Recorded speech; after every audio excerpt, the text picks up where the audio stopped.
Okay, good evening, everyone. How are y'all doing? Oh, hold on. Chair's crooked.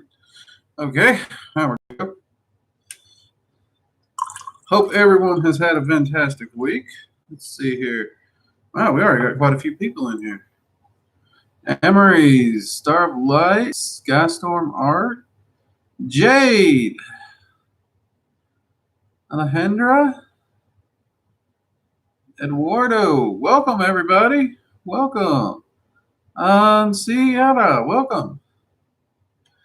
Glad to see y'all. Make sure you hit the like button. Tells the algorithm you like what we're doing. Okay, whoo, it has been a busy week. And Mother Nature decided to bless us, as it were. Normally, by this time of year, if you haven't seen a snowflake around here, you ain't going to see one. And I went to bed. I know, right? I went to bed. Believe that or not, I actually slept at some point. It was like 50 degrees outside. Woke up, it was 20 degrees with 3 inches of snow. No one saw that one coming. But it was still fun. Still fun. It was absolutely gorgeous. Oh my God, was it nice to wake up and see that. It was absolutely gorgeous. Had to go outside, look at the snow, and drink my coffee. It was great. Let's see here. Kelly, welcome. Good to see you. Wizard Warrior, welcome. Olander, hello. Good to see you as well. Hey, Terror, you made it. That's okay. We just getting started. We're barely past the formalities of the hellos. That ain't late at all.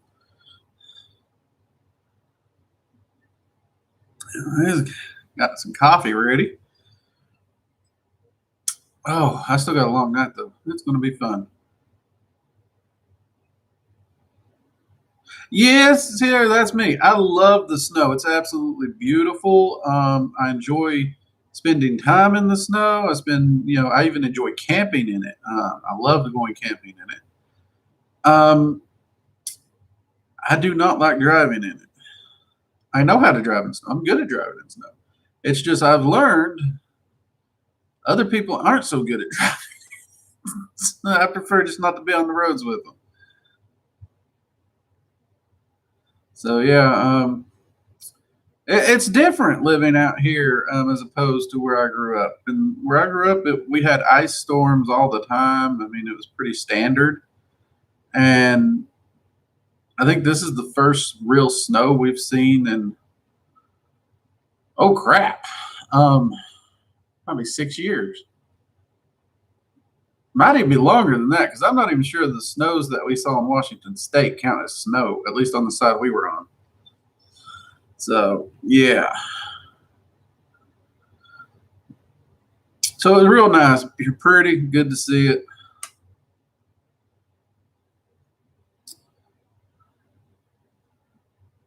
Let's see, Tara. I hate snow, but I like looking outside and seeing animal tracks in my yard. This is true. This is true. I'll be honest, growing up, my dad would always make sure he had whatever hunting license was in season. And during hunting season, where his house was situated, he'd just get a cup of coffee and sit on his back porch.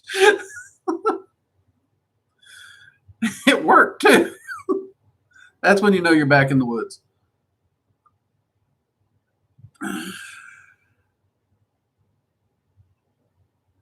A12, welcome. Whew.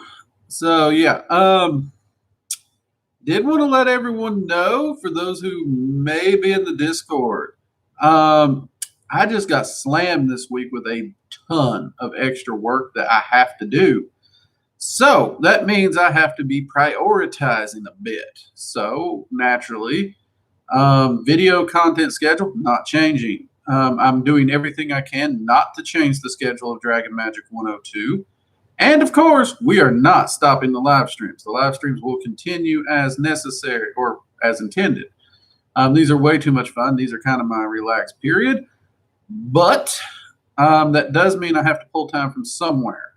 And that means I will probably be in the Discord server less until I get the load lightened up on me. I will still be keeping an eye on it. Don't worry, I got it on my phone so I can see if you get up to any mischief. Also, in the meantime, the admin, they'll be keeping an eye on things too. So yeah, I'm going to pull away from the massive amount of time I spend in Discord to attempt to lighten the load, and hopefully that'll be sufficient. I just want to give everyone a heads up on that, and let y'all know that way I don't just come up disappearing in the Discord, anyways. But as far as the streams and everything, y'all still got to put up with me. I'll be on here every Friday and Sunday as normal, and the videos will continue on Tuesdays. So, yay! There's a few other things not public related I'm trying to juggle around too to make some time, but no need to fill you in on all those. Let's see what we got. Oh, Kelly, I love me some camping. I do me a lot of camping. I didn't get to go as much as I'd like last year, and that really sucked. So I totally got to fix that.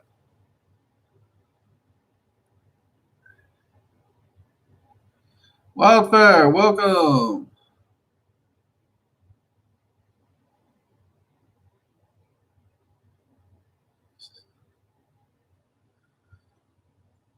Well, I mean, it wasn't terrible. I mean, he would do hunting for food, but he got to the point where, physically he couldn't truck through the woods. So he solved a problem. That's what he did. So, I mean, it worked. And I got no issue with hunters. I'm not a big fan of trophy hunters who just go out there and shoot it and put it on the wall. I'm not okay with that.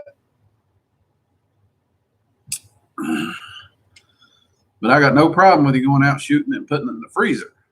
Totally okay. And all the hunters I know, they use everything. They really do. They use the pelts, they use the bones, they use the teeth, they use the whole animal. And I would actually count putting the head on the wall as using part of the whole animal. I really would. Especially since I've seen how taxidermists actually have to deal with that. And there's a lot less waste than people think. Animal Man, hello and welcome. Good to see you. But hopefully everyone has had a good week. I know it has been an interesting week. It's like everybody I know is just getting busy, and there's a lot of good changes and shifts happening, going around. A lot of good growth energy. I don't know if that makes sense, y'all. It's just good growth energy. And I have to say it that way because growth energy isn't necessarily comfortable. That's why we have the term growing pains. You know what I mean? But there is a lot of change coming. And when you zoom out, it looks horrible. Oh, it looks horrible. But when you zoom in on the individual and you start talking to the individual about the individual's circumstances, it gets easier to see that there's a positive change happening. And so far, every individual I've talked to this week, which was, I may have been near 100 people. I know I broke 75.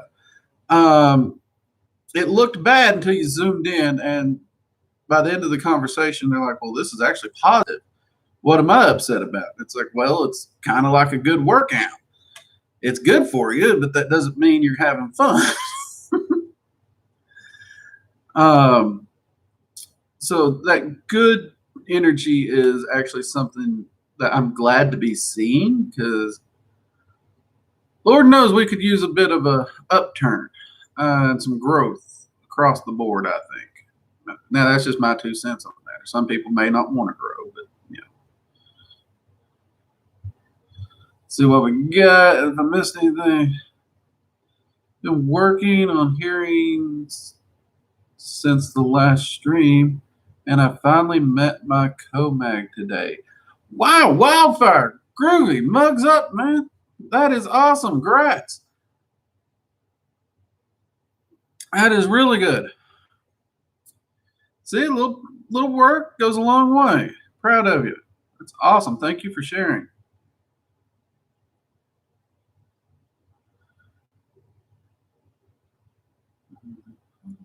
Terror. I really like bones, skulls, and skeletons, but really love to collect them if possible. Take up hunting. It's not that difficult. Just if you're new to it, I mean, here where I grew up, everyone pretty much grew up on hunting safety. By the time we were 3, we could quote all hunting safeties to you. But if you're new to it, make sure you take all the safety classes and everything, please. And make sure you do have your proper permits and licensing for your local area. Part of the wildlife conservation is about paying into all that and everything. And people don't realize how much wildlife conservation actually goes in with hunting. So make sure you're supporting all those so we can preserve the environments and everything around it. Let's see. And also look into some bone cleaning tutorials. Skulls are a pain to clean. I'm not going to lie. Skulls are a pain. And it depends on the level you want to preserve them at also. But yeah, bone cleaning and everything, Terror, can actually be a pretty interesting hobby. Your neighbors might not like the smell, though, to be fair. Let's see. Wasabi, that's okay. Better late than never, mate.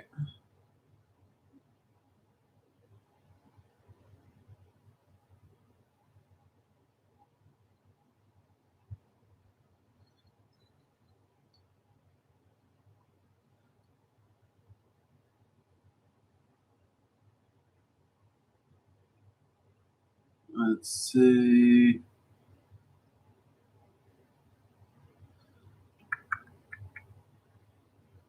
Well, Starlight, I can tell you this. Dragons technically cannot be bound. Now, it's not unlike them to play bound.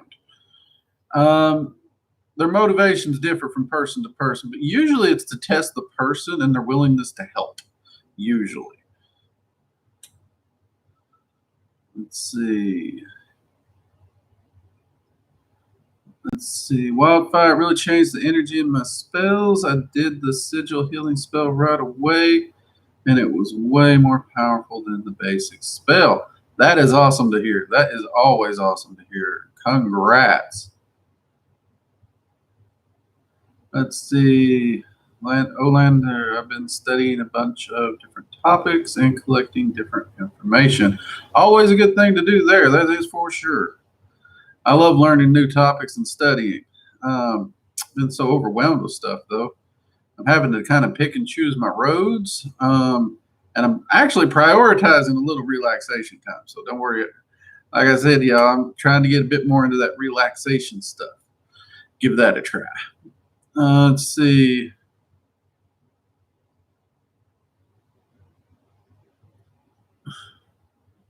Oh, they're too expensive online, Tara. They really are, at least in my taste.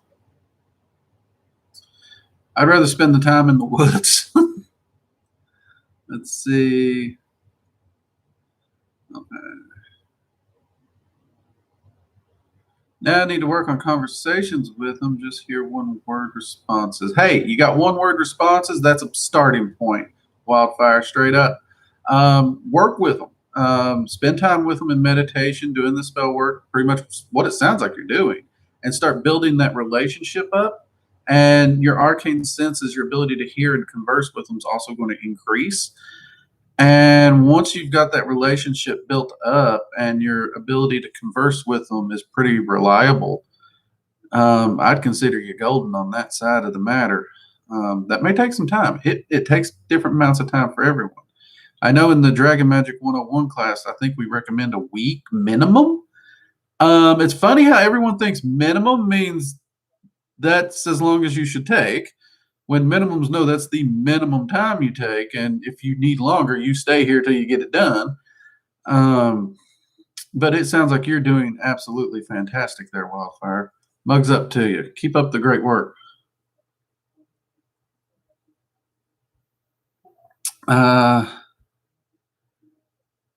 Penguin, Luna sent us with a new handle. Awesome. Good to know that. Good to know. Let's see. Teradar, are young dragons, guardians included, allowed or able to dabble or practice with elemental energies to help them decide what they like and what. Oh yeah, by the time they're taking a station as a guardian dragon, they're already able to manipulate all energy patterns. They've already been trained to manipulate the 9 different main elements as well as any sub or cross currents that are involved. That's part of their training up to the point of becoming a guardian. And yeah, the younger ones, even hatchlings, it's like the day of hatching, they usually start some form of energy work training. And can y'all hear this nonsense? Can you hear this? Like this blasting from my neighbors?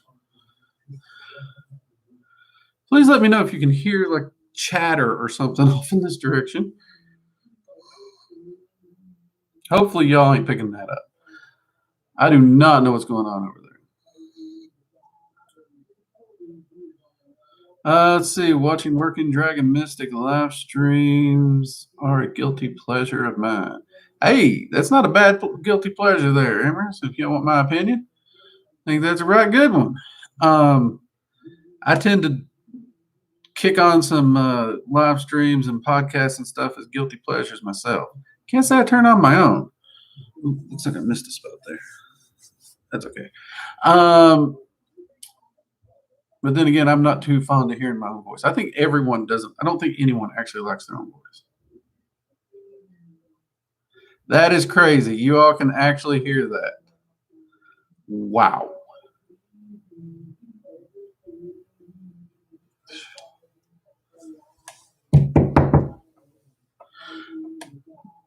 Oh, Lord. Okay, we're just going to have to power through. I'll bang on the wall occasionally, see if they shut the hell up.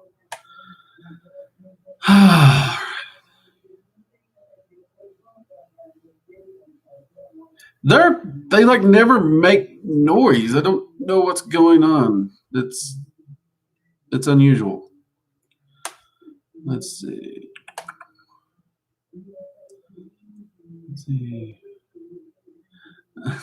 Crazy 4 cats. Your neighbors are loud. Yes, they are. Yes, they are. At least today. This is unusual, so we will see.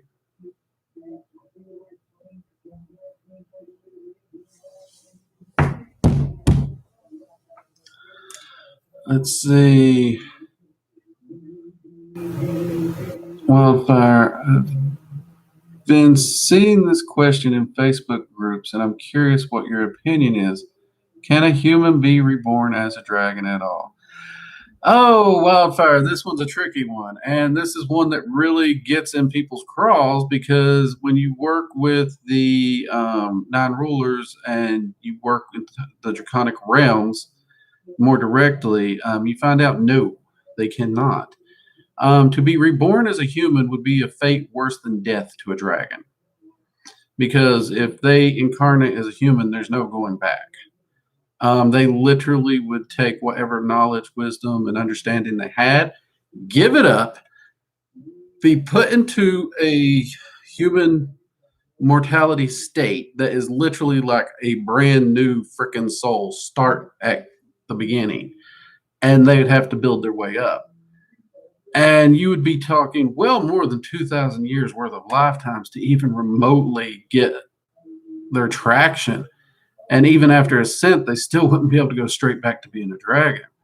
And checking the archives a few years ago, because this is a question that keeps coming up, there's no dragon known that has actually been put into that state that has ever gone back. So I'm not sure you could go back at this point, but it would be a fate worse than death. That said, there's a lot of people who want to think they're reincarnated dragons. They want to put a lot of little special gold stars on themselves. And none of them's been able to back it up in any shape, form, or fashion. But at the end of the day, the big thing is we are humans. That includes all limitations placed on all things that are in a human vessel. Which means none of us are special. We don't have special born into special privileges of any kind. We're all the exact same restrictions, exactly the same. Which that's beautiful because that means we can all achieve, we can all seek to pursue. That is a equalizer of power that allows all of us to have that ability for knowledge and ascent, and does not place a single individual above another. But unfortunately, a lot of your spiritualists, some of your more religious types, they will try to drift over there. And then you got those who, I'm trying to think of a nice way to say it. They play magic. They don't care about results. They don't care about tangibility. They just play at it. And if that happens, there's not much you can do. I don't even argue with them at this point. It's like, that's, you do you, and if it's working for you. Well, Tara, thank you. Appreciate it. I'm glad you do enjoy my voice. I don't think anyone likes their own voice. There was a time I did not like my accent. I really did not like my accent. I don't know when I guess it was roughly 10 years ago. I actually started to appreciate my accent more. So that is something I'm glad for my accent. I don't try to hide it no more.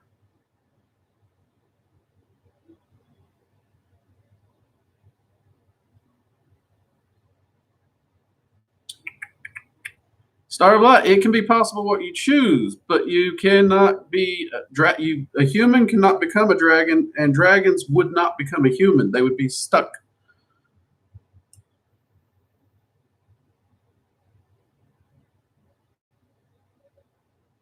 Hey, White Wolf, welcome. Yep, a little late, but that's okay.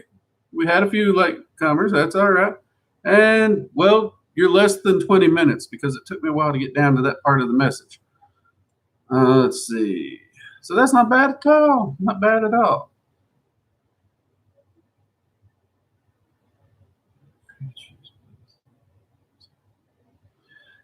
It is possible to reincarnate as other creatures. Depending on the lessons that you wish to learn and the knowledge and wisdom you're seeking within a physical plane. Anything above a physical plane, you have to actually earn through some form of ascent. You can't just drop dead and be like, well, I'm done with this crap. I'm going to go incarnate as this type of being that's not physical. You actually have to earn that stuff.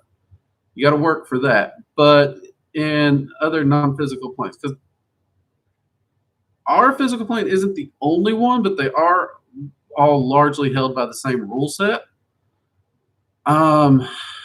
So yeah, so you could pick another creature, like if you wanted to. You could pick a wolf, a cat, a dog, a giraffe.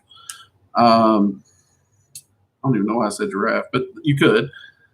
And just like working with animal magics and stuff, there is lessons and knowledge and wisdom that can be learned in such a process should one want. But again, the physical realm is meant to be lived. It's meant to be experienced. It's meant to.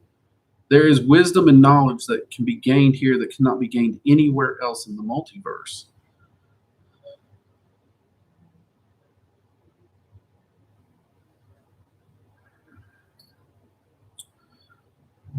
Let's see. Emery's, does ice belong to the ruler of water or Maelstrom? Oh, water, easy. Maelstrom it's not a physical, it doesn't have a physical manifestation. So, yeah, definitely water. The water or ice is also a component of, it's actually a cross element. It's water and it has some air in it as well. So it's actually one of the cross elements.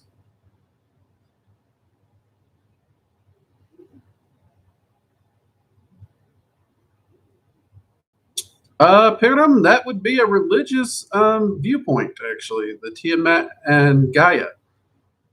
That's a religious viewpoint. Because there's a lot of religions out there that say we come from a lot of places. Let's see.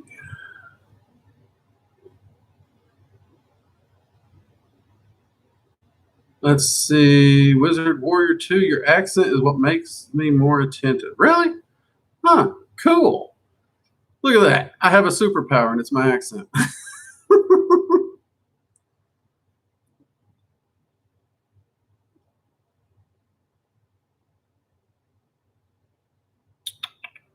uh, Uber, any tips on getting into a trance state with ADD?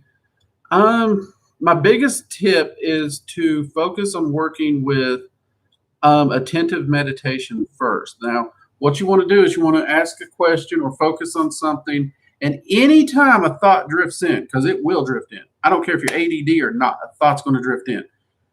Acknowledge the thought, examine the thought. Does it have anything to do with what you're meditating on what your specific focus is? If the answer is yes, what? What importance is it? If no, push it to the side and move on. And when the next thought drifts in, do the same thing. If it's relevant, examine it. Find out what it means. If not, push it to the side. Now, this type of meditation is very important because when you have ADD, which a lot of my students do, your mind's not going to slow down and stop, and you can't pump the brakes, unfortunately. So instead, you need to lean into it and utilize it. So if you actually train yourself to just do this mental deflection, some people even say just pop the thought bubble. You're staying active. Your ADD is going to stay active. You're constantly moving. You're constantly doing it, but you're staying on course. You're staying on target. You're staying on track the whole time. And you do the same thing with trance. Once you've learned to do that, while you're moving into a trance, you want to move into a trance with purpose. So as you sink deeper into that meditation, you know you're moving to the trance state. You stay on focus, and just keep batting those little thoughts out of the way until you get into that deep trance state. And now one of two things will happen. Either the clarity of answers from the thoughts coming are going to be very, very clear, very, very powerful as the information is almost downloaded, is how it's often described, or the randomness will slow down so you can focus more on what does come. And what does come will be more and more tangible and less random. But yeah, that would be my biggest tip to you. Lean into it, don't run from it.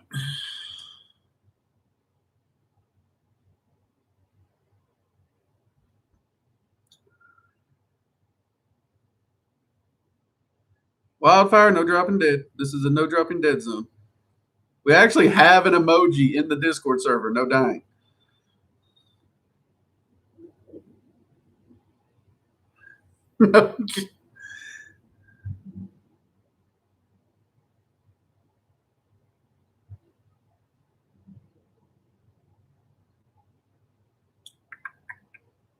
See, Wizard Warrior, is there a way for us to temporarily see through the eyes of an animal or insect, or even feel through something like a plant or a cloud?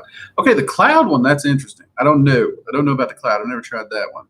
But yeah, you can actually use different trances or meditations to connect with your surroundings, and you can expand that to the point where you can locate a animal or insect, and then you can peer through it. Other options are if you take up scrying and learn scrying, you can actually locate a creature in the area you're scrying upon, and then you can move the scrying sensor to the animal so that you're peering through its eyes. Some magicians have even been able to gain minor control over an animal. And I say minor because you still have to remain within the animal's survival instincts. You can't go against those. But it is possible. I don't know that it's within the scope of what I can explain here in the live stream. I don't even know if I could manage that in a video. Could I? I might have to look into that one.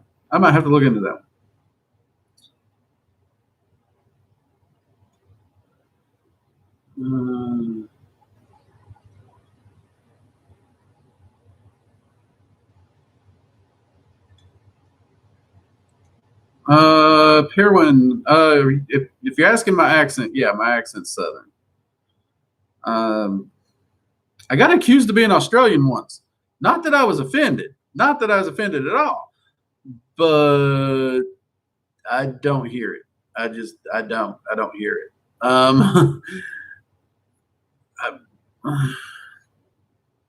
I wouldn't mind having an Australian accent. Well, no, I finally got used to my Southern. But I love Australian accents, but I just don't hear it in mine. The two couldn't be more different in my head, but I don't know.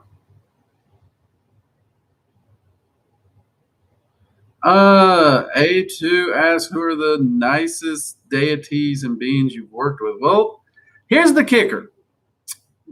I'm honestly going to say, by and large, that depends on your personality and how you approach them. Because honestly, when I'm dealing with an entity with respect and I'm actually taking the time to pay attention to them and who they are as an individual, most entities I've approached are very, very nice within their culture.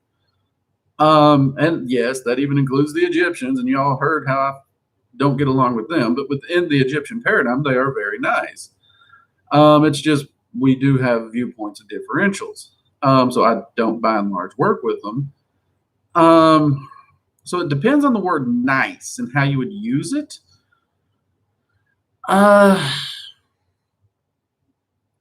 But if we're going on a general term here, and this is very general, I'd say the easiest to approach and talk to without a bunch of loopholes or something might be the Norse and the Greek.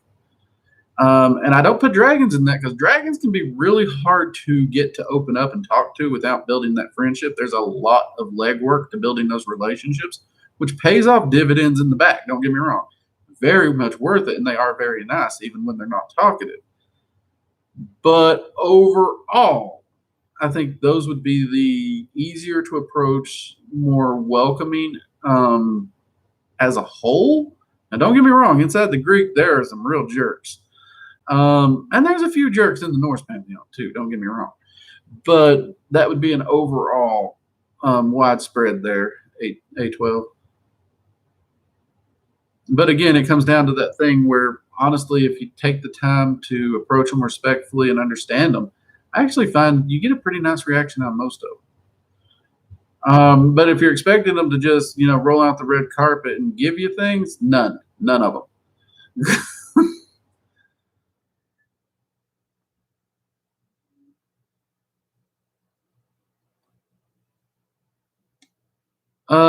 Does house pets help or get in the way of contacting dragons?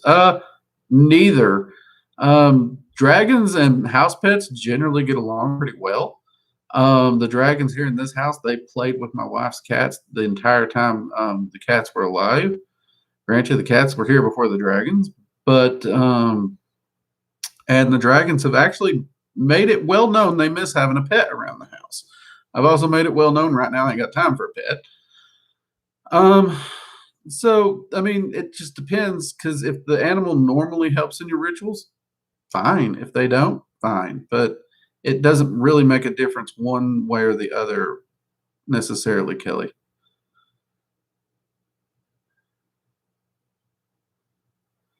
Hey, T Busy, welcome. Legs up to you. I am getting way behind on these comments. So if I miss any, I apologize. If it's really, really important, remember we do have the super chat thing, small donation, flashes it up, make sure Drake sees it because he's stupid. Oh,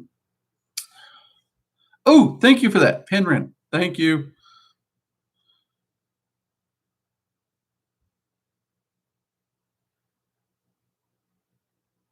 Let's see. White Wolf, my dragon, guardian dragon, and cub magician have been really motivating me to work out, and found out they really love to dance. Dragons are good motivators. They really are. And yeah, they enjoy dancing. And there's just something about dragons dancing that will always be humorous and funny to me. I love it. It's so adorable.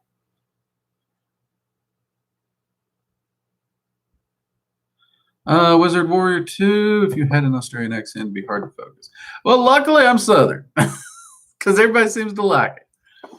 I'm sure somebody out there turns off my videos. It's like, oh my God, he's Southern. Turns it off.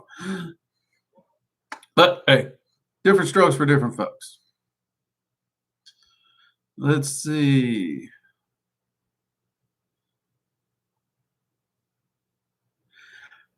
A New Orleans accent gets mistaken for Brooklyn or Jersey. Wow.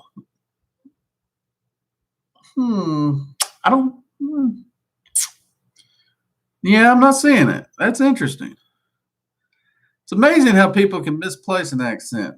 Maybe it's just because they don't hear certain accents enough, they try to locate it to the first thing their brain will jump to. Maybe.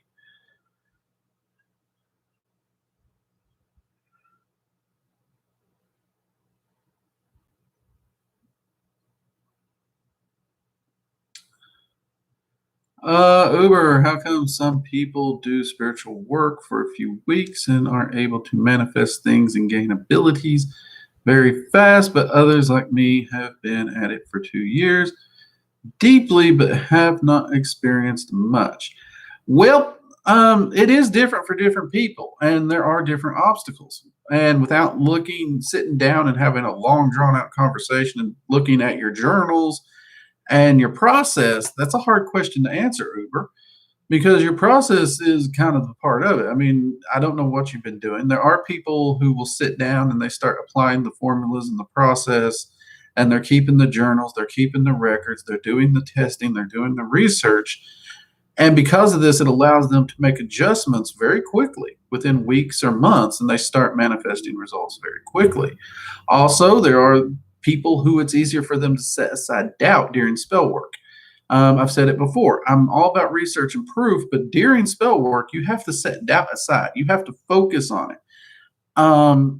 Another thing is when you're doing the spell, don't visualize how the spell's going to happen.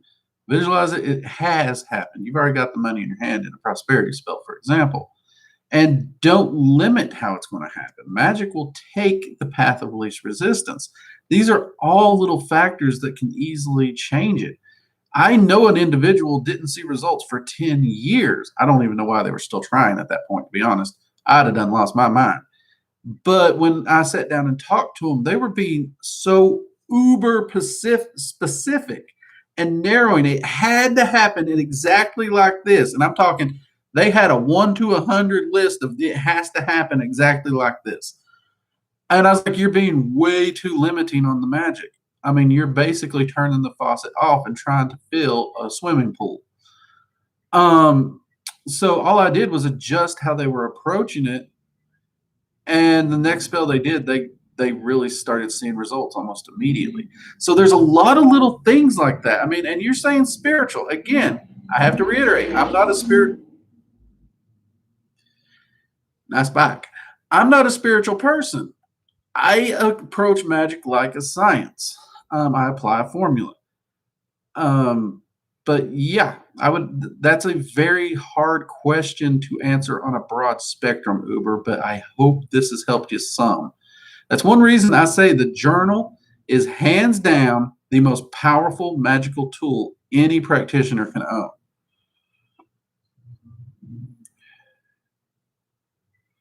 Let's see your.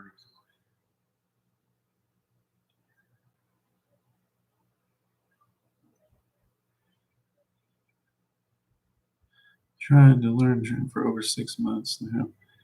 Just now really progressing. Well, I'm glad to hear you're making some progress, Wildfire. It can take a long time. It can. And remember, I've been at this for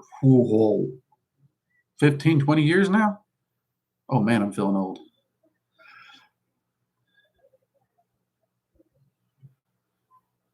Hey, Peachy, there you are. Good to see you. Yes, everybody. We got 25 people in here and 16 likes. If you haven't already, click the thumbs up. Let YouTube know you like what we're doing. It helps the algorithm, helps the channel, which I should say, the likes that you all have been giving the videos and the comments, they've been helping a lot. It is showing in that little back office analytics. So I appreciate y'all's support. Y'all's awesome. Mugs up to y'all.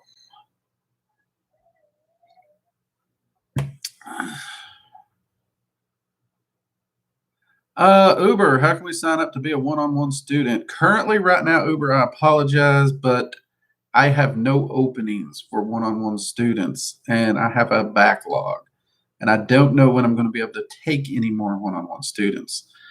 Due to the limitations of travel and everything, it's gotten a lot harder to do that.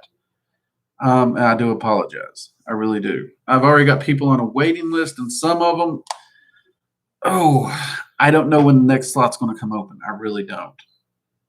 I had a slot come open earlier this year. Had a few people drop off the list, so a few people got moved up. I gave some people time to respond to an email to see if they were still interested, things like that. But that spot went to the first person who responded, hadn't dropped off the list, and was able to get back to me. Right now, I'm not even putting people on the list just because it's so backlogged, Uber. I apologize. That's one reason we are trying to expand the online school, which right now, if you're just starting out, the meditation course and the Dragon Magic one-on-one courses, absolutely great ways to get started. And those actually are like pretty much taking a one-on-one course with me. It's the next best thing.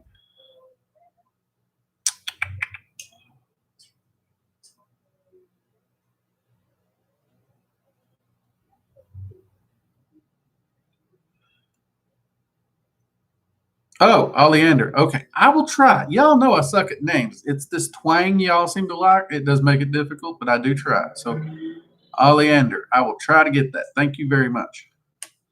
Also, the type is really small, and I'm trying to catch it on a thing that's flying by here without, like getting real close to the screen, so my face is like where my hand is now. So, I do appreciate when y'all give me the pronunciations like that. It helps, and I do try to get them. I do. Let's see.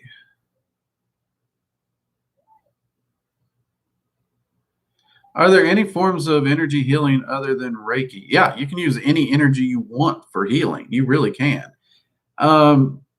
People want to put Reiki up on this special pedestal. I have my Reiki masters, and energy healing is energy healing. Reiki is a tradition of energy healing.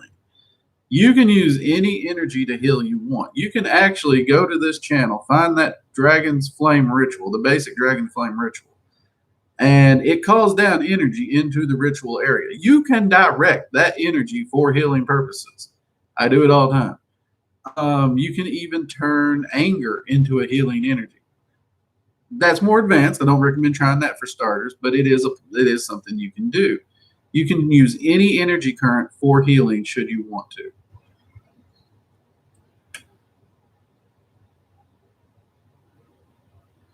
Let's see.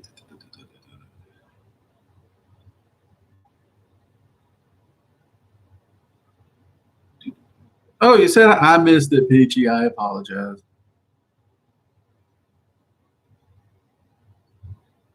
Wizard Warrior, can dragons help with physical health issues such as muscle and nerve pain and asthma? Okay, first off, before I answer this question, Wizard Warrior, remember, I am not a medical professional. I am not a doctor. I always recommend talking to a doctor, talking to a medical professional. Modern medicine, and is a beautiful thing. It is a wonderful thing. That said, if you wish to help modern medicine and get some assistance from the dragons, they can indeed help. They have helped me with some of my joint pains and other things. I know one person that has asthma that said the dragons gave them a ritual that aided them with their asthma. Last time I spoke with them, they needed an inhaler still, but they were using it less. I don't know where they're at this point. Nerve pain. I know a few fibro individuals who have fibromyalgia that dragons have been able to lessen or even eliminate in one case. But again, this is something you want to make sure you're still seeing a medical professional. Magic should never be used to replace medical professionals. That is a dangerous ballgame.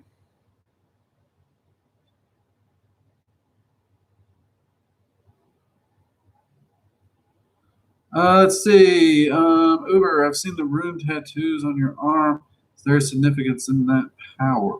Well, they do have significance, but as far as any specific, they are literally the three Ets in order. And they do have a significance, but that's a much larger answer. The easy thing is the tattoo itself is the three Ets of the Elder Futhark in order.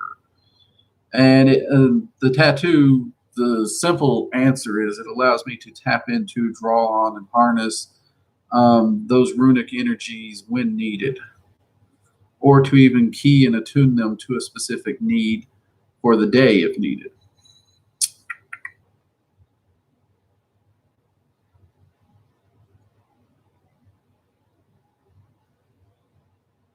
Let's see, Uber, I will be purchasing your Dragon Magic course very soon. You're one of two teachers I've very much resonated with, and I've done a lot of research on others, almost like I've known you in a past life. Oh, Uber, that's sweet. That is so sweet. Thank you.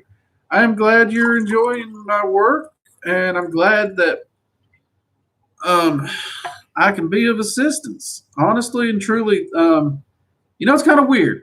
My daddy said, "Help others, and it'll be a very rewarding life." I didn't listen. I did not listen early in my life. I did help others, but not in the same way I do now. And there's something.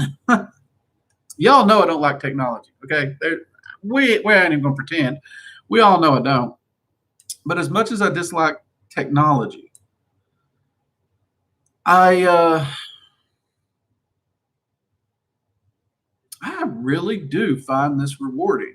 I really do. And the ability to talk with you all and share your experiences and to hear what effects this little channel has had, that has been awesome. So I'm blessed to be able to do this and help y'all, in my opinion.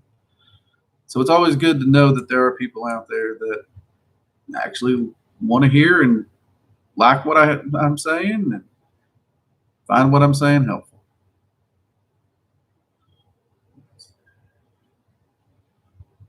Let's see. Uber set up a dragon altar. What foods do they like, in your opinion? Dragon fruit so far. Also, how would you go about the items on the dragon altar for power? Okay. Ironically, I literally just filmed a video on dragon altars today. That'll be going up in a few weeks. But food-wise, when it comes to physical food, they do differ. I haven't ran into one yet that don't like dragon fruit. They love meats. I've not met a vegetarian dragon. But dragons in and of themselves eat energy. That's actually what they're going to eat and take into. So if any energy offering, they will just adore it. And I usually put my energy offerings into a crystal.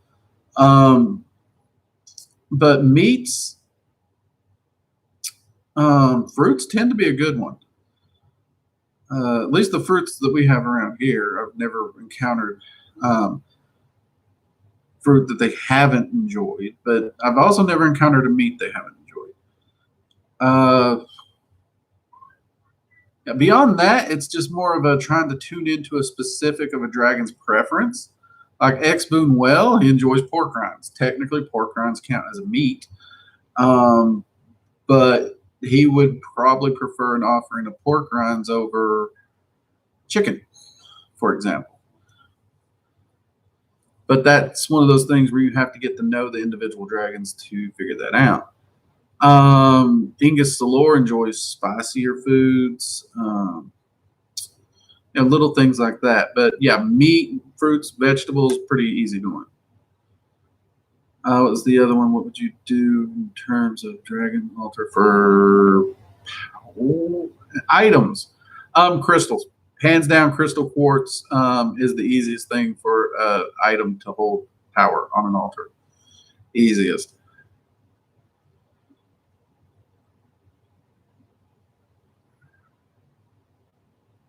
Terror. I've got that on the list to do. We are going to look into doing that. Hopefully we'll get those drumming meditations up. We're looking at a few of the logistics on it, but hopefully we'll be able to get the drumming meditations up shortly.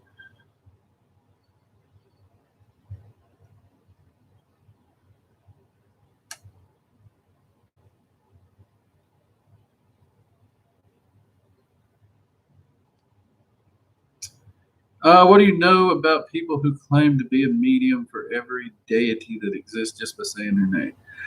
Ooh, that's a tricky one. Wildfire, I'll be honest, there is a lot, and I do mean a lot, of hustlers and fakes within the divination community. The truth of the matter is, anytime something becomes a fad, anytime it becomes cool or hip or something like that, if somebody can find a way to make a buck on it, they're going to do it. Now, I didn't run into it as much until I went to the West Coast. But when I was on the West Coast, you could pretty much throw a rock in any direction and hit a tarot reader or a rune reader or a medium. It was that bad. Some of them were legit, some of them were, and they were very good at what they did. Others were not.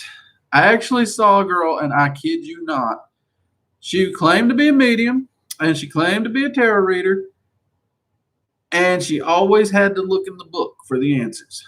And people were paying her. Okay, first off, if you're going to con me, at least don't have the book right there on the table with you. But at the same time, if people's going to pay them, it's kind of hard to tell them not to do it.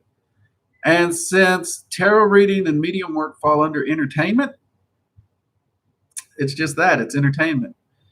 It's like going to a movie. Whether you like the movie or not, you got to buy the ticket.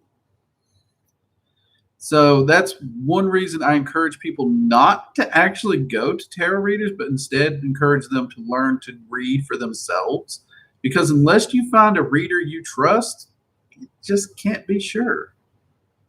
That's also why I don't offer tarot readings or anything like that. I've seen so many hustlers out there. It's like, no, I'd rather teach you to do it. That it prevents so many more people from getting hustled that way.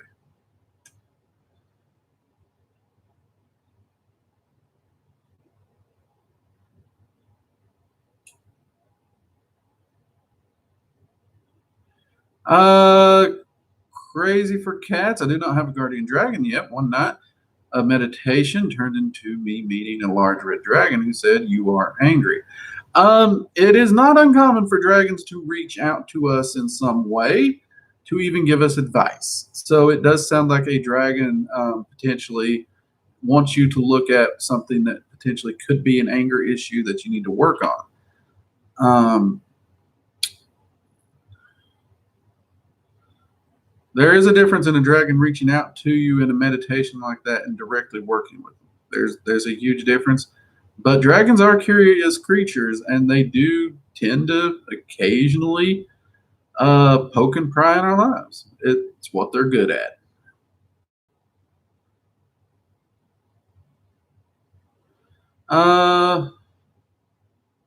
Leander, would I recommend servitors for less experienced people?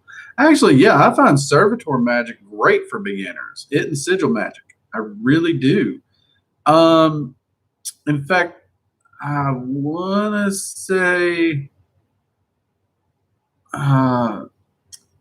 if you go to my servitor video, there should be a book linked. I can't remember the author's name right now, but his is one of the best books for servitor magic, especially for beginners. It really lays out the process. It really lays out the fail safes. It lays out the practicality. I mean, it's just amazing. And servitor magic is extremely powerful, and it is very accessible to beginners. So yeah, check out that video and click that link. It'll take you straight to where you can get the book. It's not an expensive book at all. It's actually well worth the price. And if for some reason that link ain't there, you let me know and I'll get you the link or the title. Right now I can't think about it, and I can't click over, and I got my phone turned off. I remember to turn my phone off this time. Yay. Oh crap, we jumped. Yep, I missed stuff. Oh, we got a lot of people in here.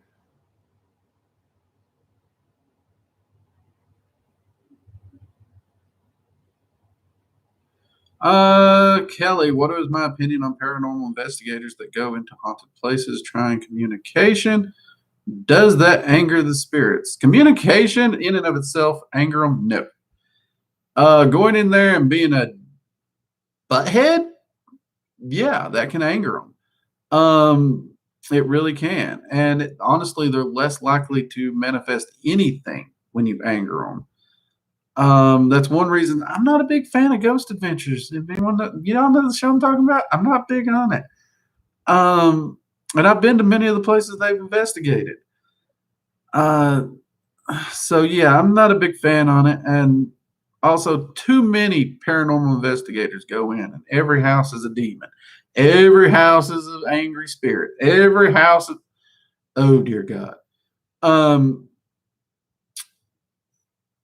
Paranormal investigating has gone from an attempt to look at something through a scientific lens in hopes of proving something to a fun Saturday afternoon activity of goofing off.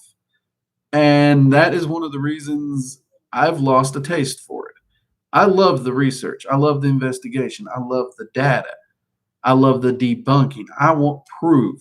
And 90% of the people out there today, they're just out there making a fool of themselves, and they aren't trying to prove anything.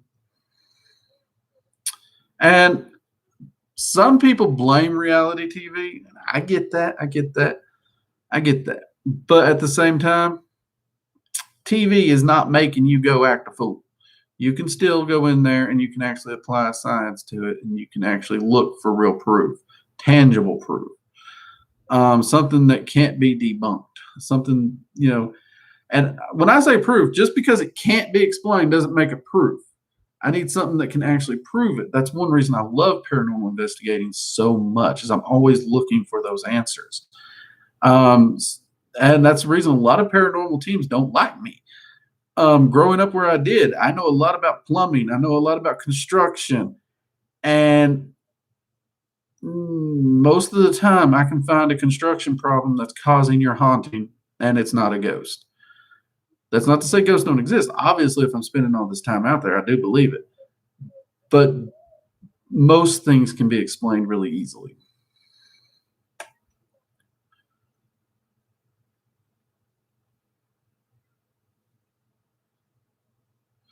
Sierra, is it true that if you leave an offering for Fey Dragon deity, that food or drink base, it's best to discard it afterwards? Yes, that is true.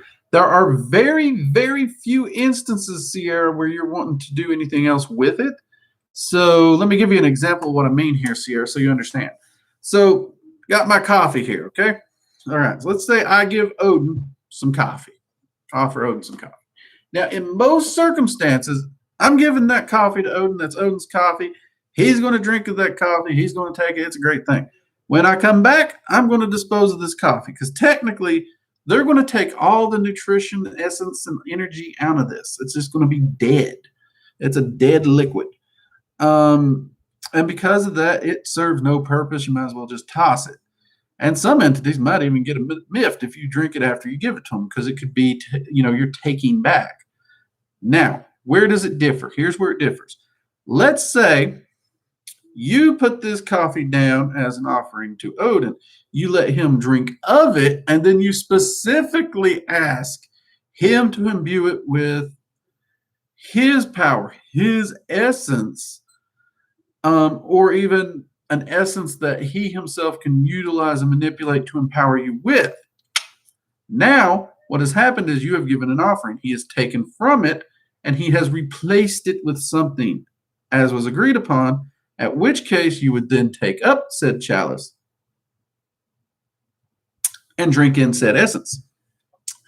That is the only situation where I would actually say, yes, drink it afterwards. Otherwise, dispose of it. I hope that helps there, Sierra.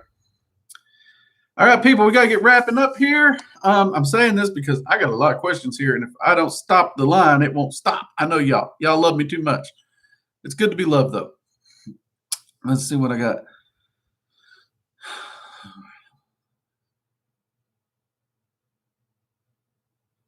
Let's see. When I was younger, I could channel elemental energy, though I'm not able to now. Yeah, actually, when we're younger, we're more open. We have less doubt.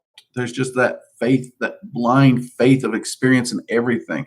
Childs are just like sponges. The world fascinates them. They're not calloused in any way. So that's actually not too unusual.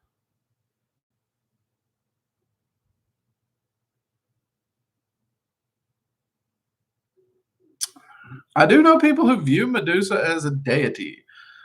I've never heard anyone refer to her as, does that say Matilda? I've never heard anyone refer to her as Matilda. My first thing there, Wildfire, would be look at the name Matilda, find its root, and look at the Medusa legend. I'm pretty sure Matilda and the legend don't match up in origins. But I'd actually have to look into that myself. It's Matilda. I've never heard that one. I can't comment one way or the other than I don't think the legend and the root of the name will match up. But I've never heard that utilized for her. Let's see. Uber, thanks for all the answers. I appreciate it. What spiritual tattoo would you get for financial benefits and a tattoo for spiritual power, as in energy for? Okay, first of all, I do not recommend tattoos. Nope. Any tattoo a person gets should be something specific, unique, and for them. If it does not have meaning to you, if it does not have significance to you, don't bother putting it on you. Period. That simple. Every tattoo I have has a meaning. It's a part of my story, a part of my life. It's very personal and unique to me. Even the runic tattoo here, most people don't get the Elder Futhark tattooed in this way. I did so for very specific reasons and a multitude of them. This was not anything I took lightly. Even my Carpe Diem here and my Carpe Noctem right through here. Those were tattoos that were very, very heavily considered. Um, a tattoo is not something someone else can suggest for you. It's something you're going to be stuck with for life. It should have many, many meanings for you. And in and of itself, a tattoo will not have power. If you think getting a prosperity sigil tattooed on your flesh is suddenly going to make you rich, sorry, it ain't going to do it. You will actually gain more benefit from doing a simple spell like the long-term prosperity spell here on this channel than getting a tattoo. Not to mention tattoos are freaking expensive. So yeah, I don't recommend tattoos. I love them. And when you find that thing that just speaks to you, it's a part of you. And you know, it's like a living journal. They can be great. Me and my wife both have them for that reason. And you know what? Actually, I don't think you guys see it too often, but over here, you'll see I have the Mythosaur skull from Star Wars. See, I am a nerd. Now, it don't show up through the scale work too well on camera. But above it, it says yeah. So above it, it says never yield. And then it says death before decaf. Now, growing up, one of my original mentors, an adopted father figure for me, he's kind of the one who set me on the warrior path and everything. And he's the one who taught me everything about honor and all this. And we kind of had this inside joke for years. Everyone's heard the adage, death before dishonor. Well, that holds true meaning in my life. And it's something he taught me when we were discussing honor and philosophy and all the wonderful things he taught me. And one of the inside jokes was that decaf coffee is so bad that it's dishonorable. So we would rather die than drink decaf. So death before dishonor, death before decaf kind of became one saying. And it was something that was truly shared by him and I on a deep, deep level. And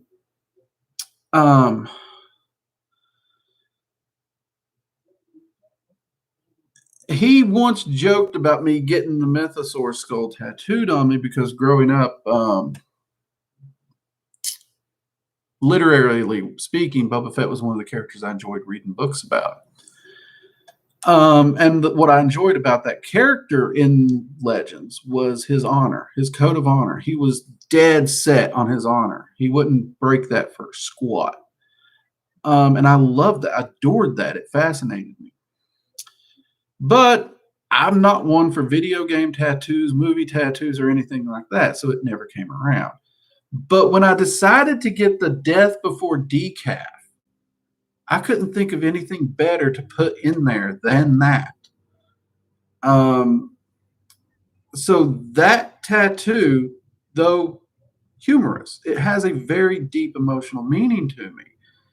And it is one of my favorites. And the never yield above it, that's a family motto. We don't yield. We don't give up. We don't bend a knee. So, I mean, these tattoos that I have, they tell a story of who I am. They really do.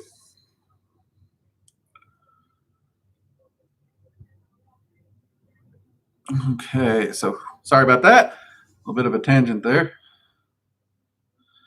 All right, everyone. Now, after that little ranting tangent, we are probably going to have to wind up. But hey, you got to see a few more of my tattoos tonight, right? So, but no, yeah, tattoo is something you really kind of have to figure out for yourself.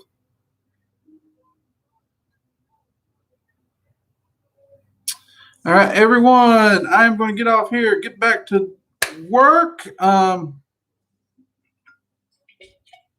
need another pot of coffee.